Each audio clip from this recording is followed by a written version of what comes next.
The pressure is 45. I'm going to start the car and see how it struggles to get start.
Barely wants to start.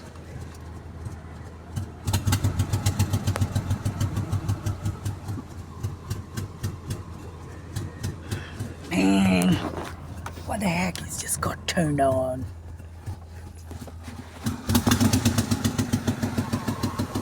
Right, this is a Mercedes-Benz W211 chassis, having a rough idling and sort of million problems it got. From last 3 years, it has been got stuck over here. Can you believe this?